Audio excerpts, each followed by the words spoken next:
Tervist, kallikesed. Täna räägime hästi huvitaval teemal ja mida toob meile järgmine aasta 2026. See on selline lühikene, aga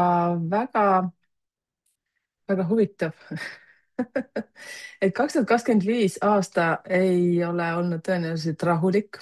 Inimesed on püüdnud suhelda, leppida, arutada ja sest see 2025, see viimane lõpp, mis seal on, see viiene number sümboliseerib suhtlust ja kokkuleppeid, kuid üldine aastaenergia on 9 ja seda aastat on siis veel 2 kuud alles.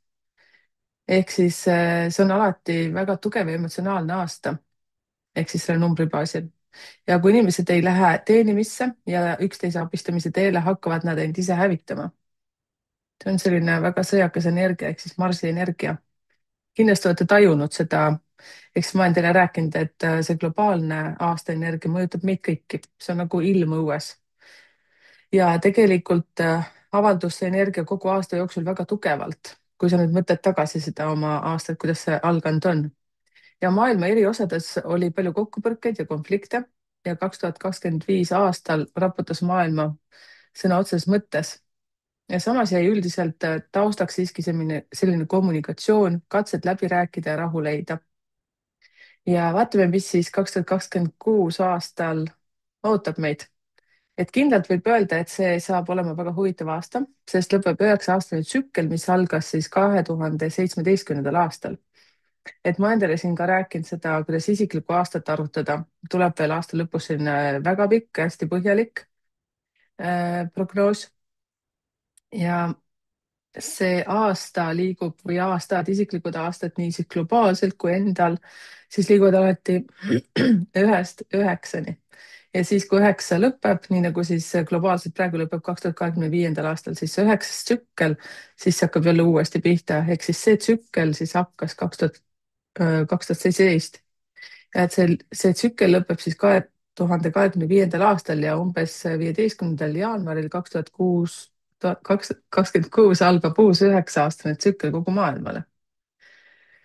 Ja kõige parem ja kasulikum, mida saad enda heaks teha, on planeerida oma pikaajaline strateegia järgmise 9 aasta peale. Ja mõtle, kuhu tahaksid jõuda raha, tervise, suhetes, peres, äris, loovuses, kõigis neis eluvaldkondades, mis sulle on olulised. Võta need valdkonnad ja kirjelda, kuhu tahad jõuda 9 aasta sees ja näiteks tee ka endale mingi väike vaheetapp, et 5 aasta sees või siis 1 aasta pärast. Et sellised pikad perspektiivid alati tasub tükeldada väiksemateks sellest, et tuleks mingigi selline, 1 aasta on tegelikult 12 kuud ju, olgem ausad, aga peab saama endale ka väikest rõõmutunnet. Ja kui tegutsed oma strateegiaga universaalses aastaenergias number 1, mis siis tuleb, jõuad kindlalt eduni. Ja siis siin tuletan meelde, et ma räägin globaalselt praegu, mis siis on. Ja samas tuleb arvestada, et esimese aasta energia toob kaasa nullimise ja ümberkorraldused. Paljud inimesed tunnevad tugevat uuesti sünni ja ümberstruktureerimise vajadust. Samas võib juhtuda ka kogu maailmaga. Ei samas, vaid sama. Ent lootust annab see, et seekordne aasta lõpunumber on siis 6, ehk siis 2026, mis on tulemas, seal on lõppkuus. Ja see tähendab, et inimesed peavad rohkem leppida, otsivad harmooniat, naudingut, loovust ja sisemist rahu. Number 6 on selline armastuse number. Ja kõigile loovatele inimestele, kunstnikele, muusikutele, disaineritele, sisuloojatele saab 2026 aasta olema väga edukas, sest kuu energia toetab loovust, armastust, ilu, elurõõmu. Ja kui sul on olnud loomingulisi plaane või eesmärke, siis nüüd on aeg need ellu viia. Maailm annab sellele siis rohelise tule. Ja kui liidame kokku 2026 ehk siis 2 + 2 + 6, saame kokku 10. Ja 10 energia sümboliseerib nullimist, uuendust ja uut inspiratsiooni. Nii nagu ma olen öelnud, et null võib täiesti ära nullida, aga samas, kui sa oled täiesti strateegiliselt sinna nagu süvenenud, et number 1 on kõige uue algus, siis null annab ka tohutult suure võimenduse, kui sa panustad sinna. Ja see tähendab, et uued ideed ja sütitavad algused võivad tekkida maailma eri paigus. kuid 10 varjupool on püsimatus, alustatakse palju, kuid ei jõuta lõpuni. Ja seepärast on oluline, et kõik inimesed õpiksid keskenduma pikaajalistele eesmärkidele, töötaksid nende kallal järjekindlalt. Ja parim viis seda teha on kirja panna oma eesmärgid ja plaanid 9 aasta peale. Lugeda neid kord nädalas, täiendada, hoida fookust nende täitmisel. Nii vabaned nullimise ja hajutatuse probleemist. Vaatame natukene siis laiemalt, mida maailma tasandil on oodata. 2026 aastal USA isiklik aastanumber on 2 ehk siis selline rahulikum aeg, kus töötab diplomaatia ja koostöö energia. Ja see on selline rohkem naiselikum ja tasakaalukam faas. Ja Venemaa jaoks oli või siis on veel 2025 aasta number 7 energias, see tähendab siis kriise ja lahenduste otsimist. Ja 2026 aastal saab alguse number 8 aasta, mis on karma ja tööenergia. Ja see võib tuua nii majanduslikku edu kui ka väljakutseid materiaalses plaanis. Ja 8 on alati töö, vastutuse ja tasakaalu taastamise aeg.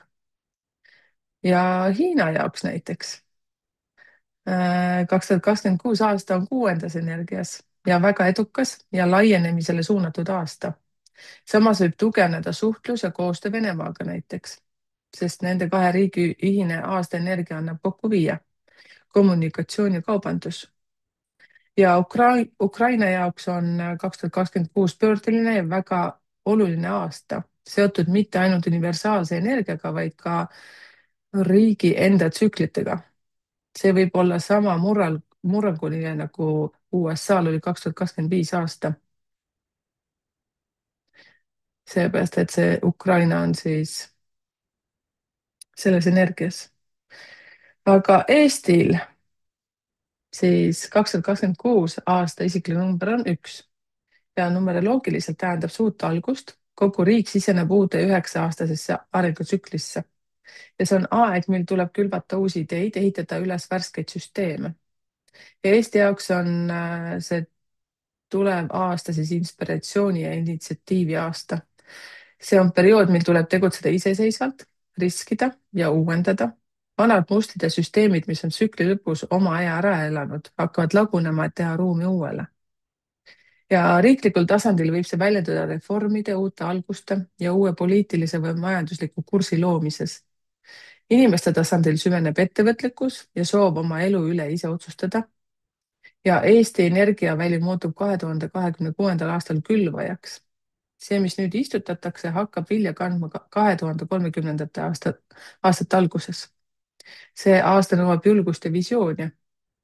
Ja Eesti peab vältima killustumist ja kahtlust. Number 1 aasta annab tohutu loova jõu, kuid nõuab selgust suunas, kuhu see energia suunata. Ja Soome, ma elan Soomes. Soome 2026 aasta isiklik number on samuti 1, sama mis Eestil. Kuid selle väljendus on nõksu teistsugune, stabiilsem ja süsteemsem. Kui Eesti 1 aasta energia võib olla tormakas ja avangardne, siis Soome tegutseb vaikselt, metoodiliselt ja sisemise kindlusega. Miks see nii on? Selles suhtes, et igal riigil on oma sünnipäev, kuu ja aasta ja siis sealt tehakse need arvutused.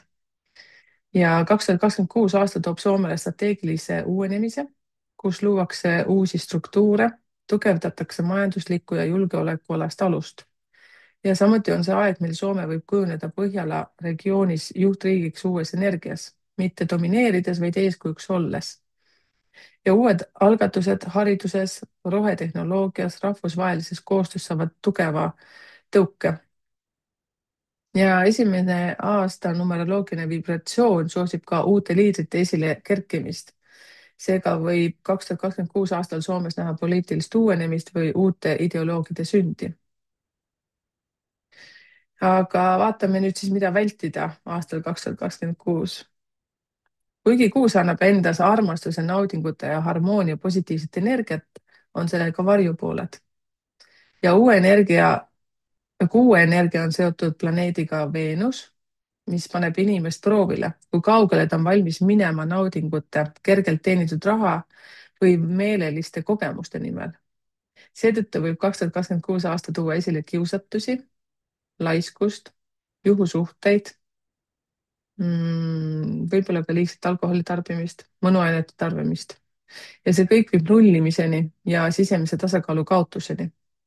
kuna üldine energia on 10, võib selline käitumine kiiresti viia isikliku taseme kokkuvarisemiseni. ja need, kes jäävad kindlaks oma väärtustele ja püsivad sihikindlad, saavutavad vastupidi suure edu, sest kui uue kõrgel tasandil on see kerguse, stabiilse edu ja sisemise harmoonia energia. Nii et kasutage see enda jaoks ära. ja kas abielluda, osta kodu või kolida 2026. aastal? See on individuaalne küsimus ja sõltub sinu isiklikust aastast. no näiteks, kui sinu isiklik aasta on 3, sobib see suurepäraselt abiellumiseks, kolimiseks või investeerimiseks. kui aga isiklik aasta on 4 või 7, on tegemist pigem raskemate sisekaemuste nõudvate perioodidega, kus otsused tuleks hoolikamalt läbi mõelda.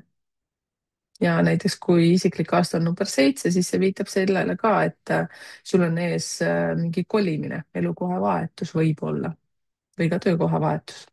ja, ja selleks on vaja siis kokku arvutada see isiklik aasta energia ja selleks soovitan siis püsida siin kanalil. ja kui sa veel ei ole tellinud kanalit, siis tasub seda teha, et sa mitte millestki ilma ei jääks ja et saaksid õppida nende energiaid juhtima, mitte nende mõju all elama. ja tuleb üks pikem video selle kohta veel, kus te saate kõik oma isiklikku aastat arutada. ja mida teha siis selle aasta lõpus, ehk siis selle 2025 aasta lõpus. et 2025 on siis 9 energia-aasta. ehk siis 9 viitab alati sellele, et midagi nüüd lõpeb. ja see on aeg kokkuvõtete tegemiseks. meenuta oma lubadusi, lõpetamata projekte, pooleliolevaid asju ja lõpeta need ära. parim, mida nüüd teha, on vabastada kõik vana, mis ei teeni sind enam, et see ei jääks energia võlgu koormama. lõpeta tõeliselt olulised asjad, mis vajavad lõpetamist ja mõtle, mida soovid veel korda saata, enne kui uus tsükkel algab. siis saad puhta südame ja kergema energiaga astuda uude maailmatsüklisse, mis algab siis 2026. aastal ja kestab kuni 2035. aastani. ja mõtle, millisesse punkti tahad selle aja jooksul jõuda. loomulikult võib teha detailse analüüsi iga kuu kohta, kuid praegu on sellest piisavalt, et õigesti häälestuda lõppevale ja algavale aastale. ja soovin meile kõigile edu, rõõmu, küllust, armastust ja harmooniat. ja muidugi ka naudinguid. et kõigil, kes mu videoid vaatavad, oleks kõik hästi ja et läheks veelgi paremini järgmisel aastal. ja jälgige kanalit, tellige. ja kui te seda veel teinud ei ole, et õppida analüüsima, prognoosima ja eelkõige õppima tundma iseennast. ja kõige olulisem on mõista iseennast, oma olemust, sisemist ülesehitust. ja numeroloogia, psühholoogia siis, millega ma tegelen, on parim tööriist selleks, et paremat viisi enesetundmiseks ei ole. vähemalt mina niimoodi arvan. kuigi tegelikult on ka astroloogia ja veel teatud asjad. saad siia kirjeldada, mida sina kasutad selleks, et ennast hoida õigel sagedusel. uuri, õpi, telli kanal, sest siin on väga palju kasulikku informatsiooni. ja jälgi kindlasti mu tegevust ka Facebookis. seal on suletud grupp nagu Numbrite keel, seal on mõned küsimused, saad nendele vastata. ja kui ei soovi vastata, siis ikkagi pääsed klubisse. ja samuti telli kanal, nii nagu ma ütlesin, sest väga suur hulk inimesi vaatab seda kanalit, aga ei ole tellinud, sest see on täiesti tasuta. ja kindlasti jaga oma tuttavatega seda. ja kogu oluline informatsioon, millega ma siin tegelen või mida üldse on võimalik saada, siis www.numbritekeel.ee. ja seekord siis kõik, selline väga kiire ülevaade. mina olen Merike ja numbrite keel. ja võid loomulikult siia siis ka lisada, kui on mingisuguseid mõtteid või on mingisuguseid ideid või siis tahad jagada näiteks oma seda aastat, seda aasta kogemust, seda 2025, kuidas see sind mõjutanud on. ütleme siis vaatamata sellele, mis su isiklik aasta on. sest mina tunnetan küll täiega, et see number 9 toimetab, tahad või ei taha. minu isiklik aasta sellel aastal on number 1 olnud, nii nagu te näete, et ma tulin pilti, mind varem ei olnud. ja number 1 energia tähendabki seda, et midagi tohutult tugevat sinu ees hakkab toimuma, sinu sees, sinu väljas ja tähtis on see, et kogu aeg lihtsalt toimetada ja toimetada. aga globaalselt see 2025 justkui lõpetab midagi ära. nii et edu meile kõigile. Tšau, mina olen Merike Enumite Keel.